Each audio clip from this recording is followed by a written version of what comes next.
Assalamualaikum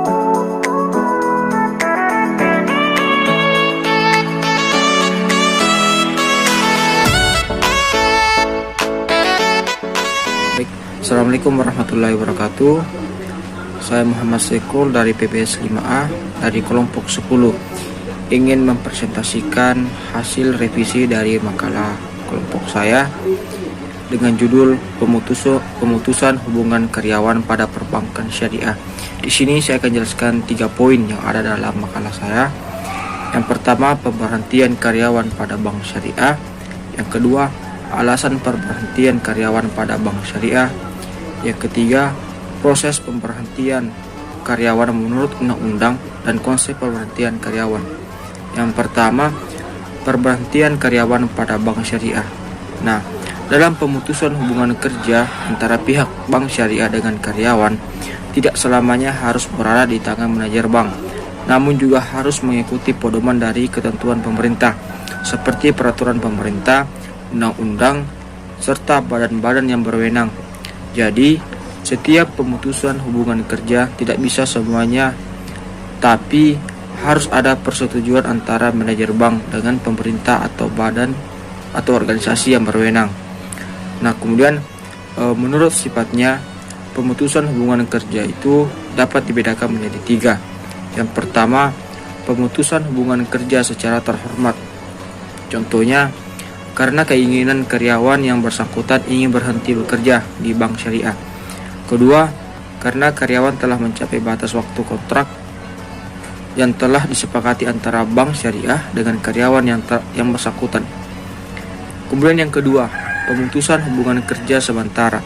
Nah, pemutusan hubungan kerja sementara ini antara bank syariah dengan tenaga kerja terjadi bila seseorang tenaga kerja itu mendapatkan hukuman tahanan sementara dari pihak yang berwajib karena diduga melakukan suatu hal yang menyangkut tindak pidana kejahatan, baik secara langsung maupun tidak langsung, yang dapat merugikan bank syariah ataupun pemerintah. Kemudian yang ketiga, pemutusan hubungan kerja secara tidak terhormat. Nah, salah satu contohnya itu tenaga kerja yang bersangkutan melanggar kontrak kerja serta janji yang telah disepakati pada saat mengadakan ikatan kerjasama. Contoh keduanya itu karena karyawan itu pula bertindak dengan berperilaku yang merugikan bank syariah, baik dalam bentuk besar maupun kecil, secara langsung maupun tidak langsung. Poin kedua, alasan pemberhentian karyawan pada bank syariah. Alasan putusnya hubungan kerja antara karyawan dengan bank syariah adalah karyawan pindah ke bank lain, karyawan tidak merasakan kepuasan kerja, reaksi pribadi, kesehatan buruk, menarik diri, pindah ke kota lain, melanjutkan sekolah secara full time, usia pensiun, adanya kesepakatan yang memuaskan kedua belah pihak, khusus untuk karyawan wanita yang disebabkan karena tugas-tugas ibu rumah tangga, kehamilan.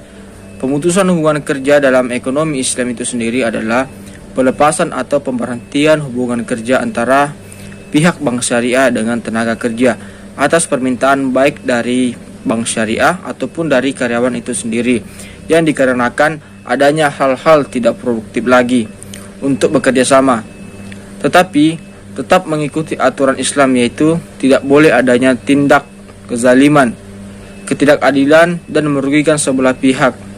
Adapun jenis pemutusan hubungan kerja, yang pertama, pengunduran diri.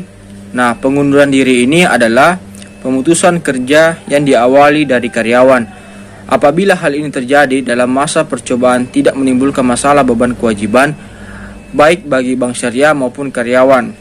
Kemudian yang kedua, pemecatan adalah pemutusan hubungan kerja paling dramatis yang dapat dikarenakan kepada karyawan. Tindakan ini harus dilakukan secara hati-hati dan juga secara adil, dalam arti ada alasan cukup untuk mencatat. Kemudian yang ketiga, pemensiunan. Nah, pemensiunan ini terjadi sebagai alasan pemutusan hubungan kerja kepada karyawan mencapai saat ia berumur maksimal dan masa kerja maksimum dan masa kerja karyawan menurut batas-batas yang ditentukan oleh pihak perbankan syariah. Kemudian poin yang ketiga atau poin yang terakhir yaitu proses pemberhentian karyawan menurut undang-undang dan konsep pemberhentian karyawan. Proses pemberhentian karyawan hendaknya berdasarkan peraturan dan perundang-undangan yang ada agar tidak menimbulkan masalah. Pemberhentian karyawan hendaknya berdasarkan peraturan dan perundang-undangan karena setiap karyawan mendapatkan perlindungan hukum sesuai dengan statusnya. Proses pemecatan karyawan harus menurut prosedur yang ada, seperti musyawarah karyawan dengan pimpinan perusahaan, musyawarah pimpinan serikat buruh dengan pimpinan perusahaan, musyawarah pimpinan serikat buruh dengan pimpinan perusahaan, dan P4D. Pemutusan berdasarkan keputusan pengadilan negeri. Pemutusan berdasarkan keputusan pengadilan negeri. Kemudian, undang-undang dan konsep pemberhentian. Dalam Undang-Undang Nomor 13 Tahun 2020 Pasal 163, penguasa dapat melakukan PHK terhadap karyawan dalam hal terjadi perubahan status, penggabungan, peleburan, atau perubahan kepemilikan perusahaan dan pekerja tidak bersedia melanjutkan hubungan kerja. Sebuah bank atau lembaga keuangan syariah sebaiknya memberikan semacam program persiapan pensiun kepada calon karyawan yang akan pensiun, misalnya berupa pelatihan wirausaha, kesehatan, pembinaan, mental atau psikologis, dan sebagainya. Hal ini dilakukan dengan harapan para pensiunan karyawan tersebut dapat hidup normal, wajar, serta terhormat dan bahagia dalam menjalani masa pensiunnya. Sedangkan pemberhentian karyawan dengan tidak hormat sebaiknya dilakukan dengan pertimbangan matang, rasional, transparansi, bertanggung jawab, dan manusiawi. Itu saja penjelasan saya mengenai judul makalah saya di kelompok 10. Kurang lebihnya mohon dimaafkan. Assalamualaikum warahmatullahi wabarakatuh. Bismillahirrahmanirrahim. Assalamualaikum warahmatullahi wabarakatuh. Perkenalkan, nama saya Aspira dari kelompok 10. Di sini saya akan menjelaskan makalah yang telah kami buat yang berjudul Pemutusan Hubungan Karyawan pada Perbankan Syariah. Untuk bagian A, di sini ada yang namanya pemberhentian karyawan pada bank syariah.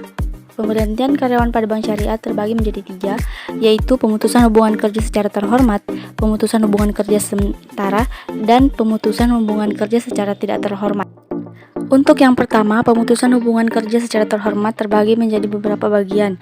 Ada beberapa hal. Yang pertama, keinginan tenaga kerja bersangkutan. Kedua, telah mencapai batas waktu kontrak kerja yang telah disepakati antara perusahaan dengan tenaga kerja yang bersangkutan. Ketiga, akibat ekonomi. Keempat, kemajuan teknologi dan komputerisasi. Yang kelima, kondisi fisik psikologis tenaga kerja yang bersangkutan sudah tidak cakap lagi. Yang terakhir, tenaga kerja yang bersangkutan meninggal dunia. Untuk yang bagian B, pemutusan hubungan kerja sementara, itu antara bank syariah dan tenaga kerja bila seseorang tenaga kerja itu mendapat hukuman tahanan sementara dari pihak yang berwajib karena diduga melakukan suatu hal yang menyangkut tindak pidana kejahatan, baik secara langsung ataupun tidak langsung yang dapat merugikan bank syariah ataupun pemerintah. Yang ketiga, pemutusan hubungan kerja secara tidak terhormat. Di sini ada beberapa bagian, ada 3 bagian. Yang pertama, tenaga kerja yang bersangkutan melanggar kontrak kerja secara janji yang telah disepakati pada saat mengadakan ikatan kerjasama. Yang kedua, bertindak dalam perilaku yang merugikan perusahaan, baik dalam bentuk besar maupun kecil secara langsung maupun tidak langsung. Yang ketiga, tenaga kerja yang bersangkutan karena dinyatakan melakukan tindak pidana sehingga mengakibatkan yang bersangkutan dihukum penjara berdasarkan keputusan pengadilan yang sudah memiliki kekuatan hukum yang pasti. Yang terakhir, kemangkiran yang terus-menerus telah diperingatkan beberapa kali oleh manajer, akan tetapi tenaga kerja tersebut tetap demikian. Bahkan yang bersangkutan berusaha memperingati tenaga kerja lain untuk melakukan hal. Kemudian yang kedua, alasan pemberhentian karyawan pada bank syariah. Yang pertama, pengunduran diri. Pengunduran diri adalah pemutusan kerja yang diawali dari karyawan. Apabila hal ini terjadi dalam masa percobaan tidak menimbulkan masalah beban kewajiban baik bagi bank syariah maupun karyawan. Lain halnya bila ikatan kerja berdasarkan atas perjanjian kontrak tertentu yang memungkinkan perusahaan menuntut gaji rugi, biaya-biaya seleksi, pelatihan yang Yang kedua, pemecatan. Pemecatan adalah pemutusan hubungan kerja paling dramatis yang dapat dikenakan kepada karyawan. Tindakan ini harus dilakukan secara hati-hati dan juga secara adil, dan arti ada alasan cukup untuk memecat. Pemberhentian jenis ini hendaknya terjadi setelah semua langkah nalar telah diambil untuk menyelamatkan karyawan yang bersangkutan dan ternyata tidak berhasil. Apakah itu tidak memuaskan, perilaku buruk, kurang memenuhi syarat untuk melaksanakan pekerjaan, atau berubahnya persyaratan pekerja. Yang ketiga, pemensiunan. Pemensiunan terjadi setelah sebuah perusahaan hubungan kerja bila karyawan mencapai saat ia berumur maksimal dan masa kerjanya sudah habis. Jadi, biasanya seseorang sibuk kini harus berusaha mengatasi saat-saat yang tiba non-produktif. Beban kewajiban yang ditanggung oleh perusahaan lazimnya berupa pembayaran tunjangan pensi. Yang bagian C, proses pemberhentian undang-undang dan konsep pemberhentian karyawan. Di sini ada dua macam. Yang pertama, proses pemberhentian dan undang-undang dan konsep pemberhentian. Untuk yang pertama, proses pemberhentian karyawan hendaknya berdasarkan peraturan dan perundang-undangan yang ada supaya tidak menimbulkan masalah. Di sini ada proses pemecatan karyawan yang harus memenuhi prosedur. Yang pertama, musyawarah karyawan dengan pimpinan perusahaan.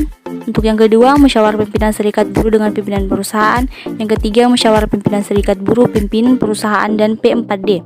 Yang keempat, musyawarah pimpinan serikat buruh, pimpinan perusahaan, dan P4P. Terus yang terakhir, pemutusan berdasarkan keputusan pengadilan negeri. Untuk yang kedua, undang-undang dan konsep pemberhentian.